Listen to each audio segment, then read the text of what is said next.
नमस्कार, आप देख रहे हैं Satyavarta TV news. Satyavarta TV news में आपका स्वागत है। आइए नजर डालते हैं आज के मुख्य समाचारों पर। महाविकास आघाड़ी से शिवसेना उद्धव बाळासाहेब ठाकरे के भिवंडी ग्रामीण विधानसभा उम्मीदवार महादेव घटाल द्वारा अंबाड़ी नाका स्थित प्रचार सभा का आयोजन किया गया, जिसमें महाविकास आघाड़ी के कई पदाधिकारी, कार्यकर्ता, महिला पुरुष भारी संख्या में उपस्थित थे। आए हुए सभी मान्यवरों ने उम्मीदवार महादेव घटाल को भारी मतों से जिताने की अपील की। तो वहीं उद्धव बाळासाहेब ठाकरे जी इस सभा में आने वाले थे, लेकिन किसी कारणवश नहीं आ पाए। लेकिन इस प्रचार सभा में हजारों कार्यकर्ता और महाविकास आघाड़ी के पदाधिकारी उपस्थित थे। महाराष्ट्राचे आराध्य दैवत राजा छत्रपती शिवाजी महाराजांची प्रतिमा, विषारी सापाला नाग म्हणतात, संगीतातील गाण्याला राग म्हणतात। विषारी सापाला नाग म्हणतात, संगीतातील गाण्याला राग म्हणतात। चिंगारी भडकते त्याला आग म्हणतात आणि जिजाऊच्या पोटी जन्माला येणाऱ्या शिवबाला वाघ म्हणतात। बोला छत्रपती शिवाजी महाराज की। स्वप्नील अनंता ठाकरे घोटगाव, अकलोलीचे ग्रामपंचायत सदस्य कमलाकर मास्तर हे सुद्धा आज शिवसेनेमध्ये जाहीर प्रवेश करत आहेत। मोंडूळ ग्रामपंचायतीचे उपसरपंच शरदजी जाधव साहेब सुद्धा आज शिवसेनेमध्ये जाहीर प्रवेश करत आहेत। भिवंडी ग्रामीण सरचिटणीस भाजपचे कार्यकर्ते होते आज शिवसेनेमध्ये।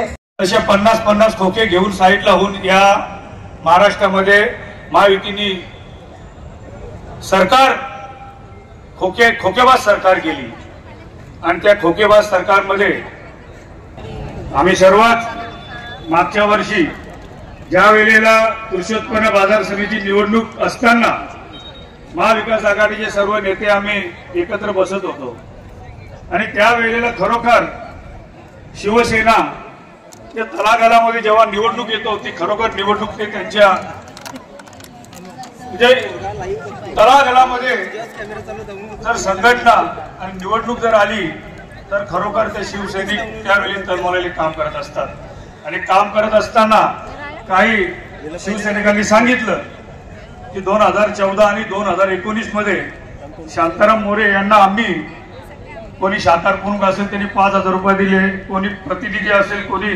कार्यकर्ता असेल, अशा कार्यकर्त्यांनी निधी तयार केली आणि ती निधी वापरून कार्यकर्त्यांनी खरं म्हणजे स्वतःची निधी द्यायचे आणि फुकट।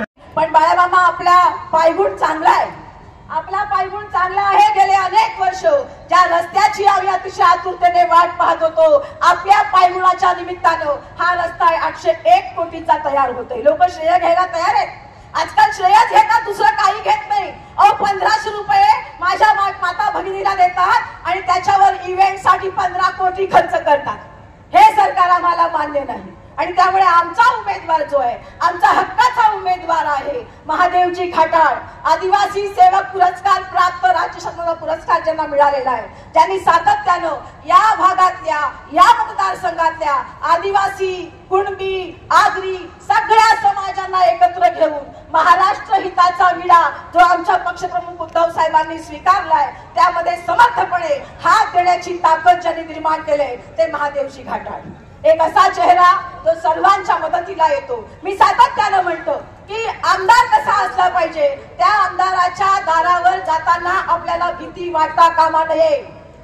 त्या आमदाराच्या दारावर जाण्यापूर्वी त्या ठिकाणी बॅरिकेड्स असता कामा नये आणि त्या आमदाराच्या दारात गेल्यानंतर कुणीही माणूस रिकाम्या हाताने परत येता कामा नये।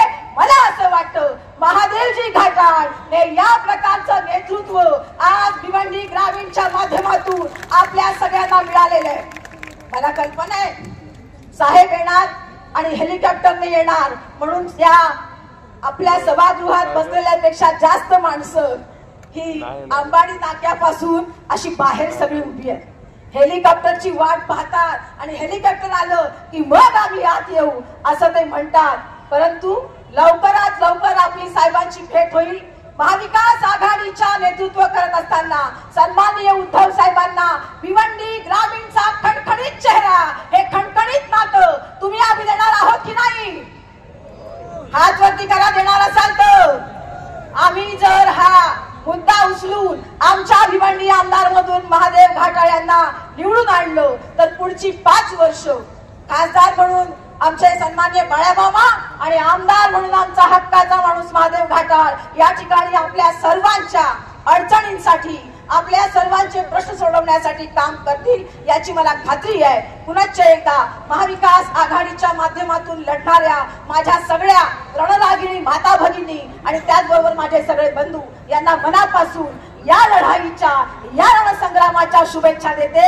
येत्या 20 तारखेला प्रचंड बहुमताने मशाल पेटवायची आणि गद्दारांच्या ढुंगणाला लावायची या प्रकारचा निर्णय घेऊन थांबते। जय हिंद, जय महाराष्ट्र। धन्यवाद। महाराष्ट्र सुरक्षित राहिला पाहिजे, महाराष्ट्र एक संघ राहिला पाहिजे, महाराष्ट्र प्रगती पथावर असला पाहिजे। आता ते सांगताय महाराष्ट्र क्रमांक 1 वर, थापाड्यांच्या थापा किती ऐकाव्यात। परवा पंतप्रधानांच्या आर्थिक सल्लागार समितीनं स्पष्टपणे अहवाल सादर केला। सकल राज्य उत्पन्नात महाराष्ट्र मागे पडलाय, 15% तो 13% आलाय।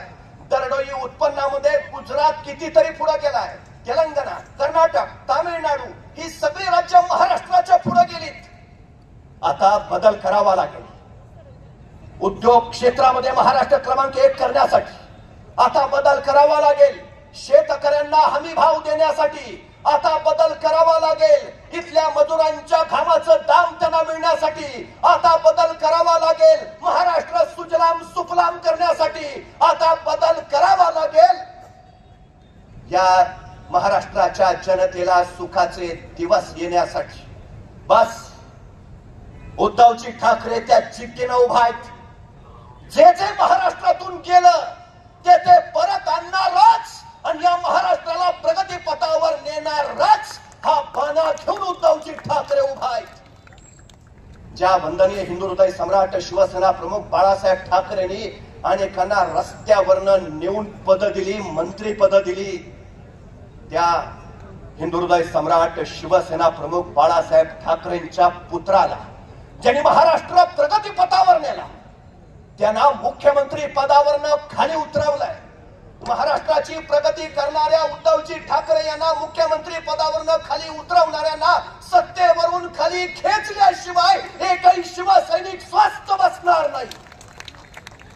उद्याचा महाराष्ट्र घडवायचा असेल, उद्याचा महाराष्ट्र समृद्ध करायचा असेल तर हे करावंच लागेल।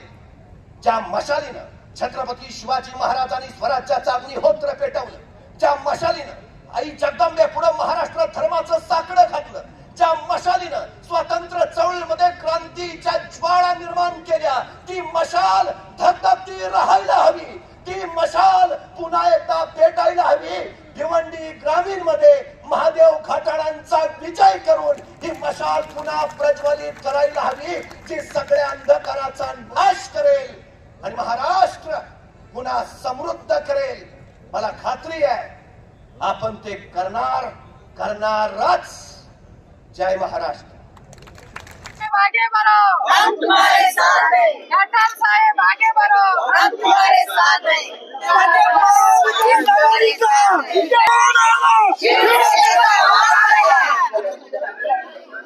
महाराष्ट्र आघाडीचा, महाविकास आघाडीचा, उद्धव साहेब आगे बढ़ो, हम तुम्हारे साथ हैं। घाटाल साहेब आगे बढ़ो, हम तुम्हारे साथ हैं।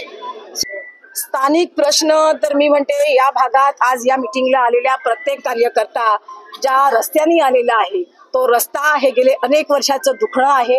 या भागातली आरोग्याची दैना उडालेली असेल, या भागातल्या शिक्षणाच्या संदर्भातले जे प्रश्न आहेत ते प्रश्न असतील। आजही वाडी वस्त्यांवरती लाईट पोहोचली नाहीये। म्हणजे आम्ही परवाच्या दिवशी ज्या वेळेला कांबडीपाडा आणि त्या भागात गेलो होतो त्या ठिकाणी 35 कुटुंब असलेल्या पाड्यातली काही मंडळी येऊन ती आम्हाला भेटली की वारंवार अनेक वेळा सांगून सुद्धा आमच्यापर्यंत वीज पोहोचलेली नाहीये। जनसामान्यांचे जगणं सुलभ होण्यासाठी जे काही प्रश्न आहेत ते प्रश्न सोडवण्यासाठी घाटाळ साहेबांच्या माध्यमातून, शिवसेनेच्या माध्यमातून, महाविकास आघाडीच्या माध्यमातून या ठिकाणी प्रयत्न केले जातील। आणि जी गद्दारी झाली, ज्या गद्दारीचा प्रत्येकाला राग आला, ही गद्दारीची मुळं समूळ उच्चाटन करून परत या ठिकाणी फक्त आणि फक्त शिवसेना आणि महाविकास आघाडीचा एल्गार होईल, याच पद्धतीचं वातावरण राहील याची मला खात्री आहे। इसी तरह सबसे पहले खबरों को देखने के लिए हमारे चैनल को सब्सक्राइब करें, लाइक करें, शेयर करें। धन्यवाद।